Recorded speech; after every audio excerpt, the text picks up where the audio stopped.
Assalamualaikum warahmatullahi wabarakatuh. Perkenalkan, saya Aura Marcella Salsabila dengan NIM 2030201152. Di sini saya akan memenuhi mata kuliah pendalaman IPA Madrasah Ibtidaiyah dengan dosen pengampu Bapak Dian Aden Andesta Bujuri, Magister Pendidikan Islam. Saya dari Fakultas Ilmu Tarbiyah, Prodi Pendidikan Guru Madrasah Ibtidaiyah, Universitas Islam Negeri Raden Fatah Palembang. Di sini saya akan mempresentasikan tentang jenis hewan dan sistem pernapasan pada hewan. Nah, yang kita ketahui, alat pernapasan makhluk hidup yang berbeda-beda. Hal tersebut tergantung jenis dan habitat dari makhluk hidup yang bersangkutan. Misalnya, pernapasan yang digunakan oleh hewan yang hidup di darat akan berbeda dengan hewan yang hidup di air. Hewan bernapas untuk mengambil oksigen, dikembangkan karbon dioksida. Alat pernapasan pada hewan itu ada 7. Yang pertama yaitu alat hewan dengan alat pernapasan melalui kulit, yaitu contohnya adalah hewan cacing. Supaya pernapasan melalui kulit bisa terus berlangsung, maka kulit harus selalu dalam kondisi yang basah.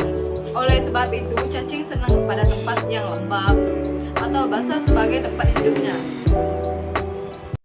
Dari video ini dapat kita lihat bagaimana cara sistem pernapasan pada cacing. Cacing tidak mempunyai alat pernapasan khusus. Cacing bernapas melalui permukaan kulit. Cacing selalu basah dan berlendir untuk memudahkan penyerapan oksigen dari udara. Oleh sebab itu, cacing menyukai tempat lembab untuk menjaga supaya kulit tubuhnya selalu basah dan berlendir. Di bawah permukaan kulit cacing yang tipis terdapat pembuluh udara. Saat udara masuk melalui kulit, oksigen diikat oleh darah. Pada darah cacing terkandung hemoglobin sehingga mampu mengikat oksigen. Oksigen yang diikat oleh hemoglobin lalu diedarkan ke seluruh tubuh. Zat sisa pembakaran merupakan karbon dioksida dan uap air dikeluarkan dan tubuh juga melalui permukaan kulit. Gambar yaitu tentang organ di dalam cacing.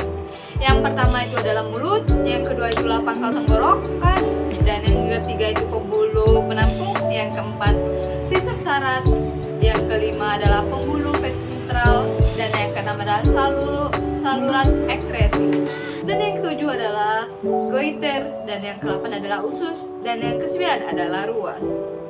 Selanjutnya, hewan dengan alat pernapasan insang. Secara umum yang kita ketahui, hewan yang hidup dengan alat pernapasan menggunakan insang, namun terdapat juga yang menggunakan paru-paru, seperti halnya pada paus, lumba, dan besut. Alat pernapasan ikan adalah insang yang berada di sisi kepala dengan bentuk yang menyerupai sisir. Di sini ada 3 bagian yang terdiri dari antara lain. Yang pertama itu pada gambar yang ditunjuk pada nomor 1, yaitu adalah rigi-rigi. Nah, kalian harus tahu, rigi-rigi adalah bagian insang yang mempunyai fungsi sebagai penyaring terhadap kotoran yang terdapat di air, supaya tidak masuk ke lembaran insang. Nah, seterusnya itu ada di gambar nomor 2, yaitu adalah lembaran-lembaran insang. Nah, lembaran insang itu kita harus ketahui, bagian insang ini mempunyai fungsi untuk menyerap udara yang berada di dalam air. Dan yang ketiga, pada gambar itu terlihat pada gambar bagian nomor 3 yang adalah itu lengkung insang. Nah, bagian ini mempunyai fungsi untuk melekatnya lembaran-lembaran insang. Nah, ini dia pendalaman video saya tentang sistem bernapasnya pada ikan. Mari kita simak video berikut ini. Dapat kita lihat dari video ini, ikan memerlukan oksigen supaya tetap hidup. Pengambilan oksigen ini melalui proses pernapasan yang melibatkan organ pernapasan. Ikan bernapas dengan organ khusus mirip saringan yang disebut insang. Insang berbentuk lembaran tipis berwarna merah muda dan selalu lembab. Untuk memperoleh cukup oksigen, mulut ikan dan insang bekerja bersama-sama seperti pompa isap air. Pertama-tama tutup insang menutup secara bersamaan, mulut terbuka dan dinding mulut mengembang. Saat itulah air terhisap masuk. Kedua rongga mulut menyempit dan mulut menutup.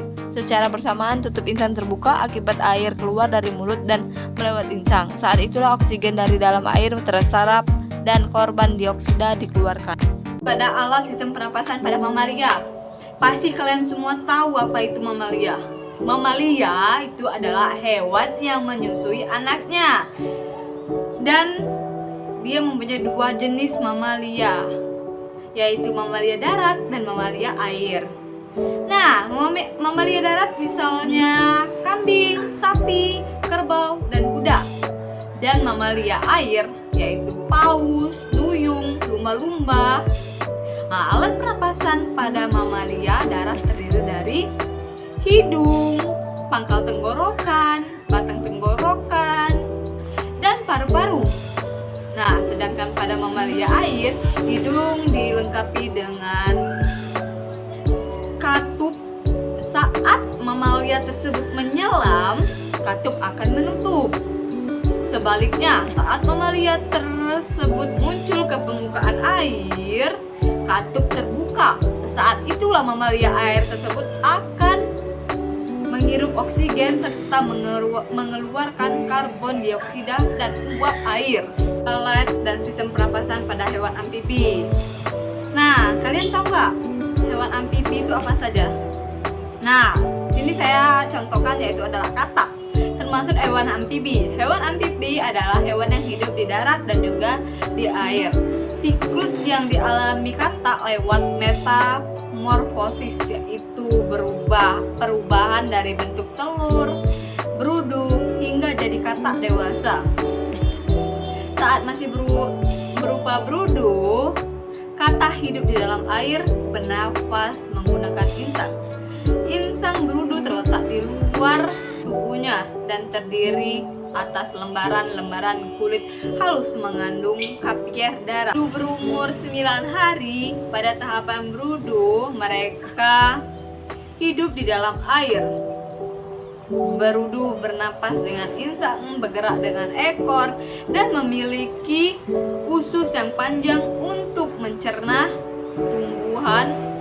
Pada saat dewasa, struktur tubuhnya disesuaikan untuk melangsungnya kehidupan di darat. Insang digantikan oleh paru-paru. Ekor mengalami reduksi sehingga alat geraknya digantikan oleh kaki, dan usus menjadi pendek. Amfibi kembali lagi ke air jika melangsungkan reproduksi. Sekarang hewan dengan alat pernapasan trakea. Serangga merupakan hewan yang bernapas dengan trakea, seperti halnya pada belalang, jangkrik, kupu-kupu, lebah, kumbang, nyamuk, rayap, dan lalat. Trakea adalah lubang-lubang halus yang terdapat pada antar ruas badan serangga.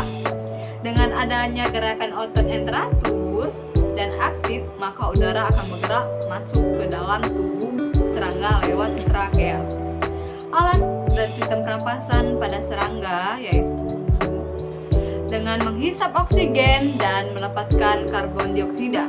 Nah, trakea mengedarkan oksigen langsung ke semua sisi tubuh, ke semua sel tubuh dan organ, serta menyerap karbon dioksida dari semua sel tubuh untuk dibuang.